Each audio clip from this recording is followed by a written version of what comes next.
Welcome to the Bold Lounge podcast. My name is Lee Burgess, and I will be your host. If you're anything like me, you love hearing inspiring stories of people who have gone on bold journeys and made a positive impact in the world. This podcast is all about those kinds of stories. Every week, we'll hear from someone who has taken a leap or embarked on an extraordinary journey. In addition to hearing their stories, we'll also learn about their bold growth mindset that they use to make things happen. Whether they faced challenges or doubts along the way, they persisted and ultimately achieved their goals. These impactful stories will leave you feeling motivated and inspired to pursue your own bold journey. I believe everyone has a bold story waiting to be freed. Tune in and get ready to be inspired.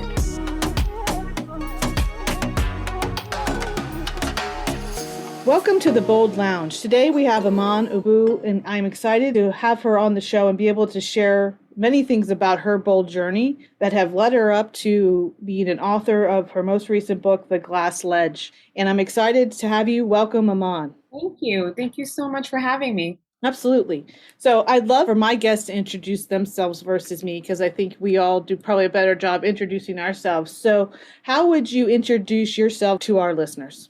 Yeah, sure. So to do it in a short version, I am currently the founder and CEO of Sway Media. I'm also the author of The Glass Ledge, How to Break Through Self-Sabotage, Embrace Your Power and Create Your Success. That's my newest book that I launched last May. And before that, I was a cancer research scientist and a former beauty queen, specifically winning the title of Miss New York US in 2015 and placing second runner-up at Miss United States, and then going on to judge Miss Universe in 2018. So my background is a little bit, I would say, for lack of better words, all over the place. But, you know, I've been lucky to have the courage to pivot quite a few times throughout my career until I finally felt like I found something that truly fed my heart and it made me feel alive, and ended up kind of settling on the entrepreneurial career as opposed to corporate biotech, which initially was kind of my dream career going into the real world. I always thought I was going to be either a doctor or someone that works in R&D and biotech, specifically on cancer research. And, you know, I did that and I definitely experimented with it, but I was honest with myself too that when I did finally get to my dream job, it wasn't as fulfilling as I thought it would be. So at that point, I realized that, you know, I had to kind of move on and figure out what really drove me, what really was my passion. And that's how I ended up on the entrepreneurial side, specifically in the media tech industry. Thank you for that. I think it's interesting just how people end up as entrepreneurs and how they may start with that intention, or how, you know, we'll talk about that today, kind of how you ended up on that path, which is a wonderful path, and obviously the path exactly meant for you, but you wouldn't have known that, you know, early on, most likely. So how do you define bold in your journey, in your life? What does it look like? I think for me, it's really about having the courage to live your life on your own terms, as opposed to giving into the outside world's expectation, or maybe your family's expectations of you, or your friends' expectations of you. And I think that's very hard sometimes because we subconsciously don't realize that a lot of what drives us sometimes is external validation or external expectations. And so to be bold for me is to really be able to zone that out and focus on who you truly are at the core and live up to that potential. Can you think back to your first bold moment based on that definition? Yeah, well, I think one would be, you know, when I first took the leap of going on medical missions around the world at the age of 22, it was, looking back, it was quite a risky move, especially that we went to war zones. For my very first medical mission, we went to South Sudan, which was in the middle of a civil war. And that was pretty bold, that I really felt like I was meant to be there. I was meant to be part of that experience and to be able to help third world countries and remote areas of these third world countries to help restore proper healthcare, especially during a time of crisis. And at the age of 22, even though I didn't really go to med school at the time, I had some training in the OR, but that was all about, I really could contribute in terms of participation in the mission. But I really wanted to be there because I felt like that would open my eyes up to my passion and really open up the horizons of my future career. So that was my very first move. And because of that experience, I think I fell in love with the thrill of adventurous career moves that just you didn't plan for, because that happened for me kind of out of the blue. I met a doctor who was doing a lot of these medical missions. He was very credible in the industry, and he said, I'm going on a mission here, and I just jumped in on that. So it was exciting, and I think because of that, then I came back and also decided to jump into this pageant world, which is something I did not know about at all. And also, I never really thought of myself as a girly girl or someone that would even dare to walk on stage in a swimsuit in front of thousands of people and really have that kind of confidence. But I did it because there were so many learning lessons there for the taking. And I was bold to just jump into it, even though I had no idea what would come out of it. And it was just something that I had to, I would say, really overcome my fear of stage to be able to even do. So those are the two, I think, starting moments for me where I started being a little bit more bold and really going after what I truly felt like I wanted, as opposed to what people expected out of me. Yeah, those are absolutely bold moments for sure. And I want to unpack both of them if you're okay with that. So Yeah. if you think about, you said a word, courage to live your life, the life that really aligns with who you are versus what's expected of you, right? So I think we've all grown up and want to be accepted. We want to follow a path. We want to make our loved ones and our parents and our family proud. But there's a point, I think, at some point in your life where you're like, maybe this isn't actually what I like to do or what I'm good at or where I find joy, right? Or maybe I just needed to figure out this isn't for me, or I'm not good at it. I mean, I think that's how we learn. And when you went on your first mission and you went to, obviously you're very young, at least I consider that very young, and thinking about what you learned from that moment, what would you say your greatest learning was from the mission in Sudan? Well, I think in terms of learning, when it comes to what I truly enjoy out of life is impact. I think that mission really taught me so much about impact and how that truly brought me so much joy, no matter what the circumstances were. I mean, it was a pretty dangerous area. It was also not easy to be there for 1 month because one, there was a shortage of food. There was no good drinking water where we were. We couldn't shower. It was a very different in terms of lifestyle, obviously. So, but I realized that I didn't really mind it at all. And I didn't struggle as much as I thought I would to keep up because I truly was overcome with the joy of impact that I was having on that community when I was there. And impact and just doing something that you love and being around a team of people that were as giving, as philanthropic, as impactful as you are was truly, I think for me was like that's happiness for me. That's the kind of work I want to end up doing in life, no matter whether it's missions or whether it's, a company that I start, that's ultimately the feeling that I want to chase. And I wouldn't have really known about that had I taken the safe way and stayed back home and just gone to school, and just opted out of the mission experience. So that really made me also appreciate a lot of just the things we have here back home in the US that we tend sometimes to complain a lot. And then I got to really live and see people live in a way that really kind of changed my mind about what I want out of life. There were people who are so happy with absolutely nothing. And that really reframed and rewired my mind where I don't want a career just because of the money that comes with it. I want a career that truly helps me fulfill that impact that I'm chasing. So that really was the biggest lessons for that I acquired from medical missions. And I went on to do a few more after that, even though I thought I would come back and never do that again because I'm like, what am I thinking? But I ended up going, to Ecuador next. I also led my own medical mission to my native country, which is Morocco. That was a 2-year planning. It was really hectic and stressful, but ultimately it was worth it because the work that we did on the ground there was truly transformational and impactful. And those are memories that I carry with me every single day, especially when I find myself kind of slipping back into my old ways of being ungrateful and complaining and, kind of getting carried away with negative talk or self-talk. Those moments that I lived throughout my medical missions were truly, I think, are going to be with me for the rest of my life because they really changed me at the core.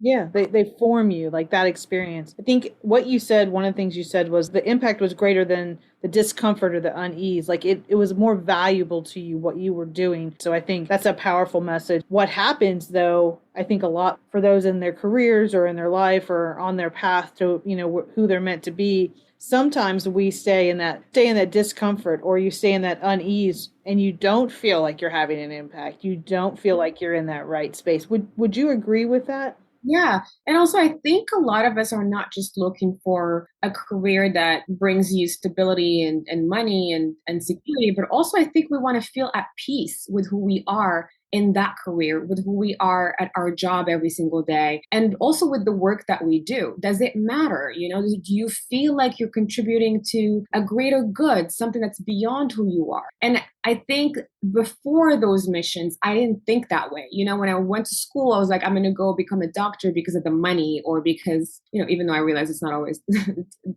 becoming a doctor is not necessarily becoming rich. But, for me, it was always driven by security, stability, and financial upside.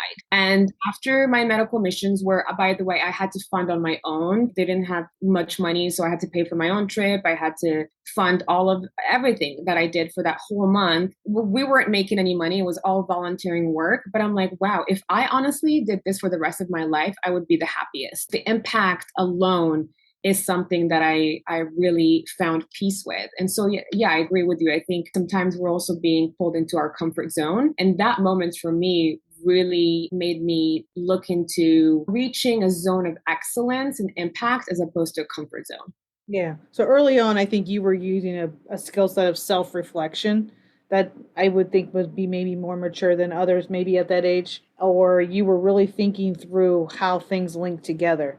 So tell me how you make that pivot from the world you're in, being in the science world, being in the STEM area, and then going into the pageant world, which again, I think every experience we have is a learning. And you said that as well. That's quite a pivot in the sense of what I'll call a courage pivot, or you might have just called it that. How do you go from that world, and what are the things you bring with you from the science academic world into it? And then what are kind of the first things that you realized when you came into the pageant world that you needed to do differently or to learn?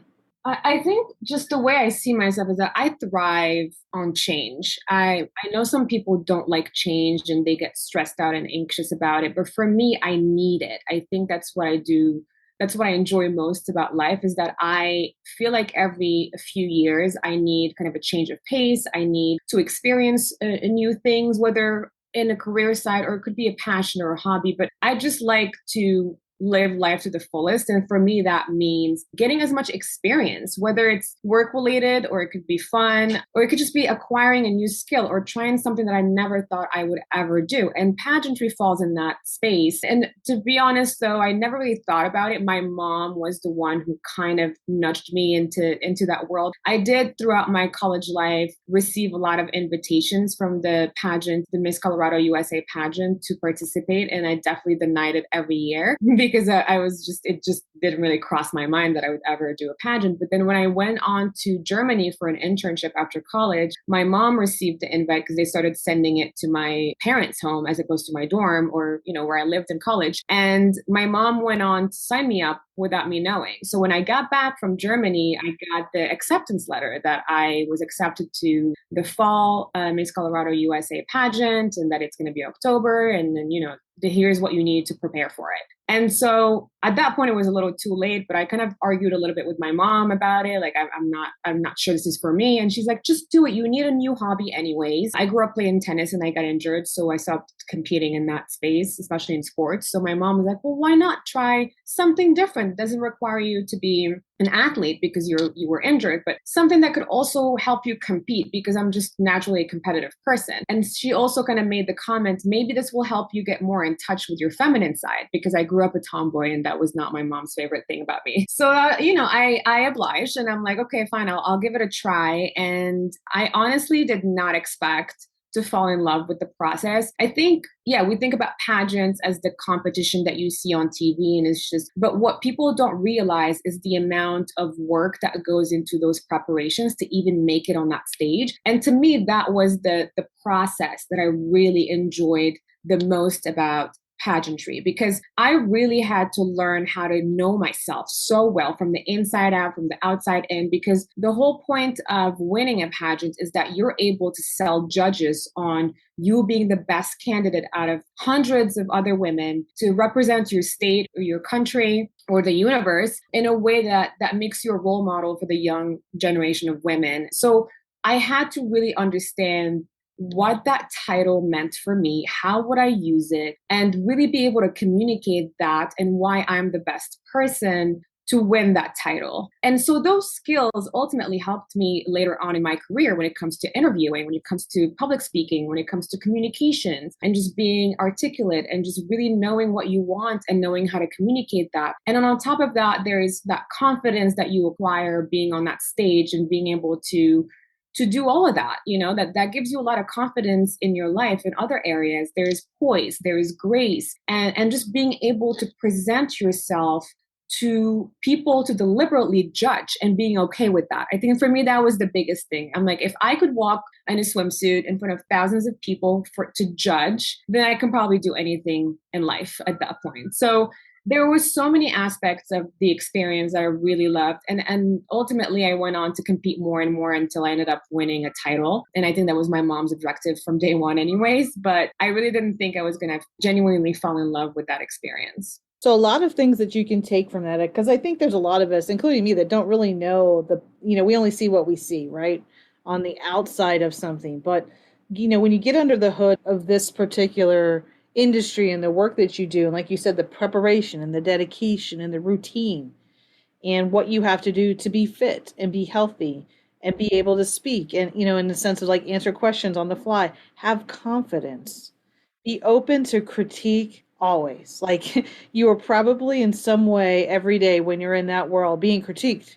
And that can be extremely stressful. So managing stress, like I'm just like ticking off like several skill sets that we all need to be successful in life, honestly. But I think you're again gaining this experience. So like you have this experience with the scientific world, with your degree, you get into the pageantry world, you're very successful in that. And then where's your next pivot and how, thinking about being bold? I mean, you are really exploring who you are, what you're figuring out. What is your next bold pivot from the pageantry world? Yeah, so I think, and again, I think sometimes what we don't realize is that when you pivot, it becomes a stepping stone to your next chapter. And that's what I love about the different pivots that I, ended up at the time unknowingly made. But each pivot ended up getting me closer and closer to my dream life, to my dream career, to my dream job. And so when I won the title of Miss New York US in 2015, that ultimately gave me a platform I did not expect. It also gave me a voice I didn't think I had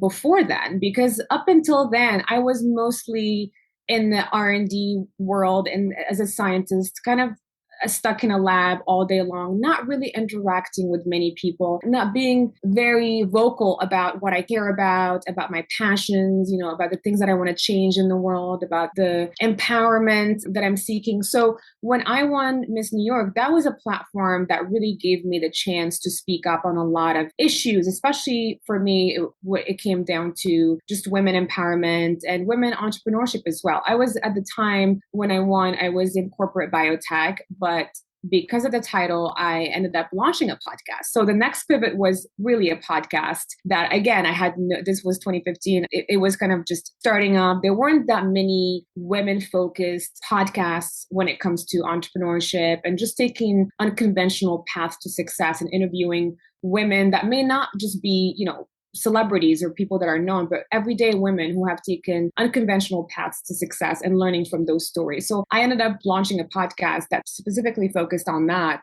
And it ended up really taking off. It was number 2 on iTunes and ended up really making a huge impact. And because of that, I started a blog that kind of went side by side with the podcast where I talked more about women's entrepreneurship, the lessons I learned from the women I interviewed, tips and advice from, my own experience pivoting from scientist to beauty queen to podcaster at the time. And that really found a great audience. And so because of that, I ended up quitting my corporate biotech job and going full time into building a media brand that focused on helping women tell their stories better and share their voices and elevate their, their thought leadership. And that's what became Sway. So that leads us to Sway. And just in case the listeners don't know what Sway is, how would you describe it? And, obviously it came out of the blog really expanding and being able to connect and probably amplify, some of the things that you had seen as needs for others. So tell us a little bit about Sway. So Sway is really a publishing platform focused on elevating women's voices and helping women tell their stories and become thought leaders through content creation and content sharing. So we have a great kind of a membership model and a great network of professional women who are constantly sharing stories about resilience, strength, their expertise as well. And that kind of became kind of a hub for, I call it now, content mentorship for professional women. And it's across different topics and different subjects and different expertise. You go onto the website and look at that. I think one of the key things too is you then, I think, are creating an opportunity for people to show their thought leadership, and specifically females, to break into getting out of their own way, which I think is something you've talked about in your book, and how we may actually be the reason that we can't do something. And that's one of the things I talk about, is that first step people have to make to realize like no one's coming to save them. Like you're in charge of you, and you can have support all around you, but until you make the decision to do something and to put in and to do the work, it most likely you'll end up being maybe in the same place that you're in now. And that may be an unhappy place. It may be an unhealthy place. Like if you're not in the right health that you want to be in. And I think sometimes we get in our own way. So I want to lever to the glass ledge. Now, we've heard of the glass ceiling. I have recently learned of the glass cliff. So from the perspective of, I didn't even know I was glass cliffing most of my life. I call it free soloing the glass cliff. I'd get this really hard project. I'd be so stoked, like, oh, they really trust me. I'm really going to knock this out of the park. And I would, but it would be at the cost of so many things. And I really never realized that was a glass cliff. I just thought I was like, doing what I needed to do to get the job done. And then we have the glass ledge. So if you could define what the glass ledge is, and then I'd love to start talking about some of the key things that came out of the book. Yeah. So I think most of the time when I talk about the pivots and just the journey that I've taken so far in my career, most people kind of assume things just fell into place and it all played out and there were no hardships and no adversity that I personally had to overcome, which is very far from the truth. And I think that one of the probably most difficult thing that I have done, even in comparison to pageantry and, being on medical missions and being on cancer research, is starting a business. It is very hard. And, sometimes when you read in the media about people's stories, they make it seem so easy and seamless, but then you really get into it and it's one hurdle after another. And it just becomes a series of hardships that you just have to overcome and play the game. And one day it'll pay off. But so for me, fighting the patriarchy while sustaining a female forward media startup that further exposed me to unexpected gender related adversities was basically a double-edged sword. Mm-hmm. So on one hand, I was part of this like emerging generation of, change agents who were collectively raising their voices and bringing vital issues to light, especially on the women's front. And on the other hand, I felt like I was stuck in this like echo chamber where feminism became more and more obsessed with victimhood and where the rhetoric focused more on what we women can't do instead of what we can do. And so I didn't really realize it, but at the time, subconsciously, I began to define myself by those wounds of gender-related adversities.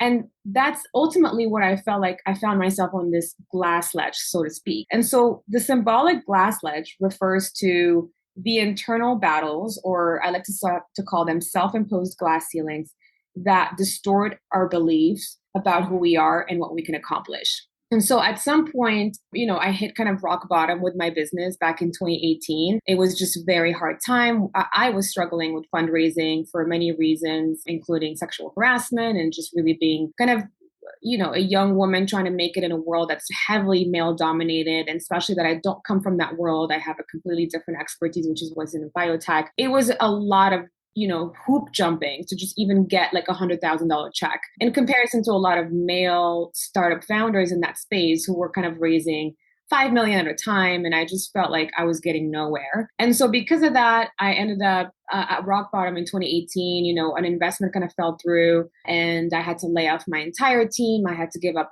the office on the same day. It was just a really, really tough time that summer for me. And that's really when it started clicking. I started my immediate kind of reaction at that point when I was feeling so down and low was to start blaming anything and anyone I could for my misery and circumstances and how I even ended up there. But I realized that was actually self-sabotaging. And it wasn't helpful in any ways because now I was no longer in control of my destiny. I was no longer in control of my path. And I had no accountability and no responsibility in where I ended up. And that's what most of us do. It's very easy to blame other people and blame society and whatever you can point the finger on for where you are or maybe for where you're not at. But it's much harder to look kind of inward and take an objective evaluation of how you also contributed to where you are and how you can change that. So instead of for me saying, oh, things should have been different, I should have been treated better by investors, people should have believed in me and this and this and that, I started thinking, what can I do differently right now for myself? Because like you said, no one is going to come save me at that point. It was just a very hard and anxious time for me. And the only way out of it was to take accountability and responsibility and really think through, okay, what can I do now, one step at a time, to rebuild myself and rebuild this business where I'm not dependent on the outside world to come save me. Right. I think one of the most powerful things, and it's actually your first chapter, is called power. And I think what you're talking about here of this, if we want to call it another courage pivot, is you're taking what didn't go well and you're like, I think there's something here, right? And if you wouldn't have had that experience, we don't wish on anyone to have the experience you had in 2018, but sometimes we learn the most from those types of moments. But what you did is you owned your personal power. It is easy to have, what some people call the woe is me moment and blame it on external things. And I think there's always variables to someone's success and to their failures. But in the end, you're responsible for your own actions and what you do with what happens. Yeah. And so taking that responsibility, I see what you're saying because I really do think that sometimes people don't take the ability to act. And you describe in your book, one of the things, around power is that, and I'm just going to quote it, although women's oppression is nothing new, we are our own worst enemy when we insist on our own powerlessness. So we sometimes potentially could go around and say that we don't have the power, and that actually then creates more opportunities for people to believe that or to think that or for people to act that way. Yeah. What would you say about how do we change that? What do we need to do differently as women, supporting each other as well, and being able to change the way that we look at power when it comes to women?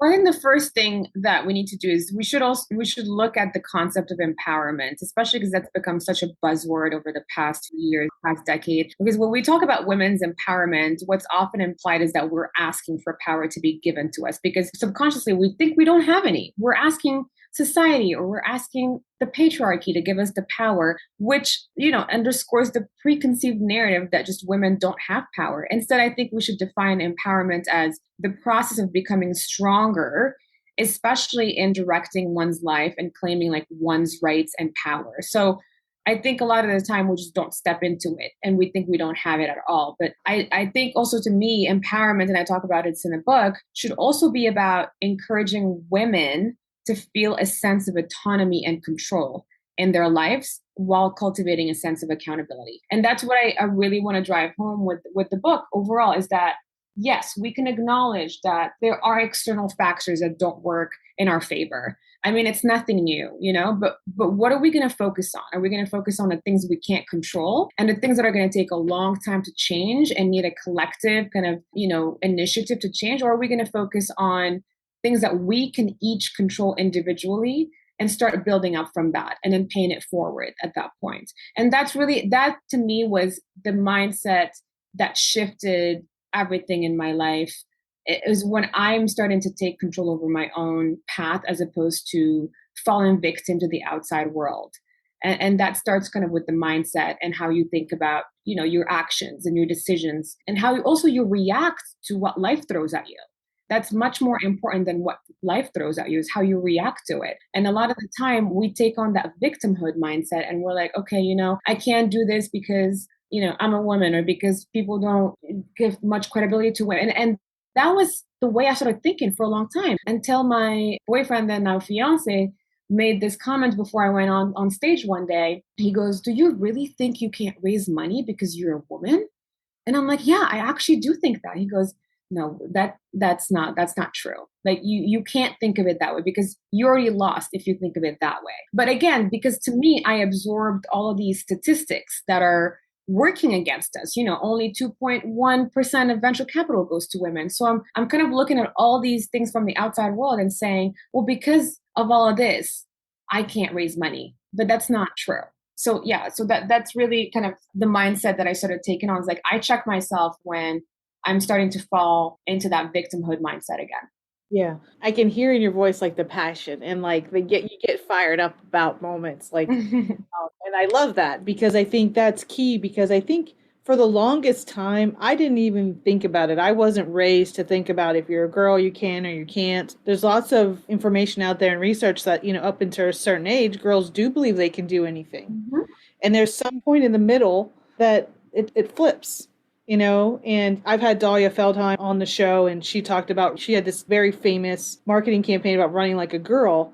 And, it was so incredible to see like what a 10-year-old and a 12-year-old thought of running like a girl, and then what a 17-year-old and a 20-year-old, or what a man would think of running like a girl meant. It's those types of moments that I wasn't even thinking like that, as you grow up. But then as you get older and you're in conference rooms and you're sitting in situations where you're really just being honest, or you're being authentic, or you're still being professional, respectful, but you're disagreeing, but for some reason you have a different definition of your behavior versus if someone else had done it of a different gender. It gets in you like, okay, I guess this is because I'm a woman, or because I have the deck stacked against me, or constantly. I mean, you're in, like, STEM is an area that, again, has statistics out the wazoo about how women are represented, right? Yeah. And, you're going into an entrepreneurial world where you need to raise investment. And again, like you said, and there's also, I've heard more and more in my conversations as I meet more entrepreneurs, of like the behaviors that happen in some of the pitch meetings and the disrespect. And, I can only imagine you had to have a couple of those where you felt like you wanted to walk out, and like it was so inappropriate, or whatever it may be. Yeah. And I think the confidence that you have to have, the growth mindset that you have to have, like extremely powerful for what you do. One of the pieces in your book, you talk about the power pose, how that's defined. I'm assuming that's, kind of being able to show the best part of you and what that looks like. But as you're talking, I'm thinking like there's a mental power pose, right? Like of your confidence and how you can achieve and what you can do. And as someone's trying to like form up their mental power pose, right, and kind of take that first step, what would you advise them to do? What would be your advice?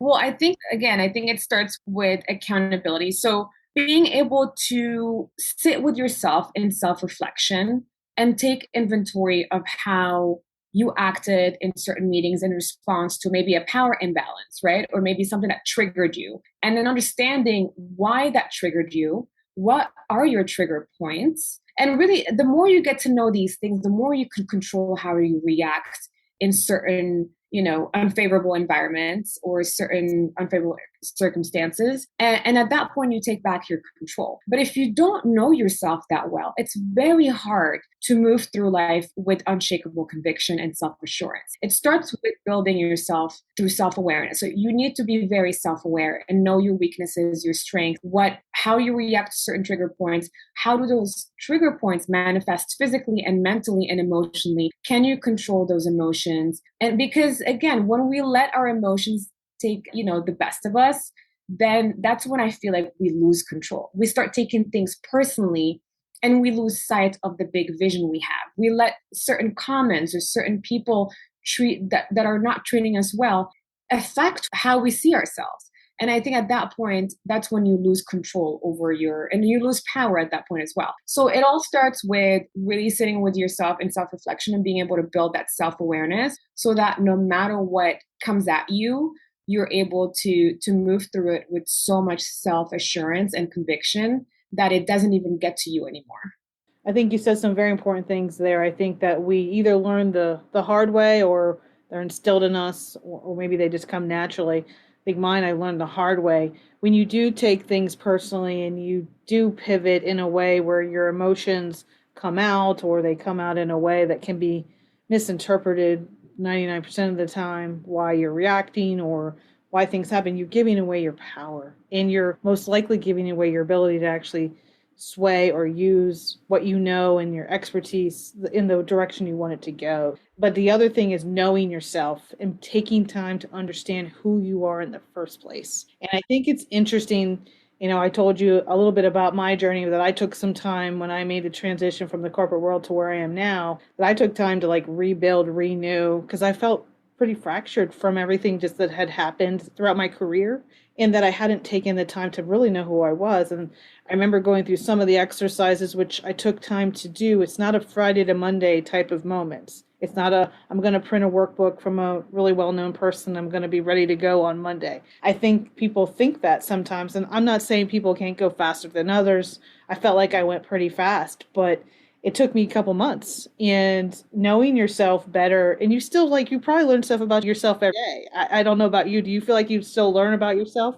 Oh, yeah, it's definitely a work in progress. And you need to approach it and know that too from the beginning. And to be honest, it's not like I'm completely cured from self-sabotage and that I sometimes don't doubt myself and that I go back to my old beliefs of thinking of myself as someone who's not as competent or not capable of achieving certain things. I definitely have those moments. But I think what's different now is that, one, I know when I'm doing that and I can acknowledge it and stop myself. And I know how to start reframing my thought process and my mindset to focus more on positive beliefs and positive self-talk that can help me, raise my vibration and do things because I truly believe in my capability. But I think prior to that, I wasn't, again, I'm going to go back to the same concept. I wasn't accountable. I wasn't taking responsibility for the way I was driving myself to the ground. I was the one who had self-limiting beliefs, and I didn't take accountability for that.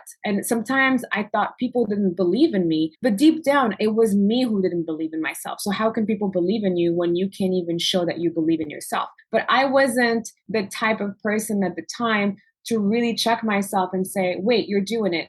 You're doing this again, and this is working against you. You need to stop that. And so I let that negative self-talk run my life and run my career and run my business. And ultimately, I ended up in rock bottom. And so I had to really realize how to acknowledge when I do that and how to stop that from happening again and changing my entire pattern.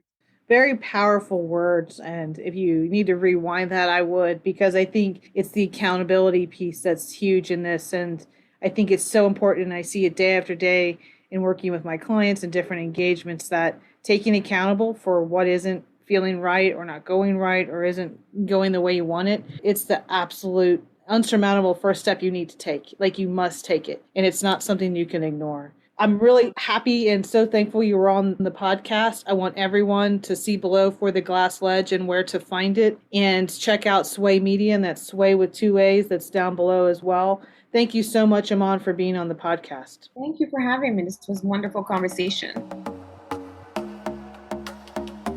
Thank you for listening to the Bold Lounge podcast. Through the continuum of bold stories, vulnerability to taking a leap, you will meet more extraordinary people making a positive impact for others through their unique and important story.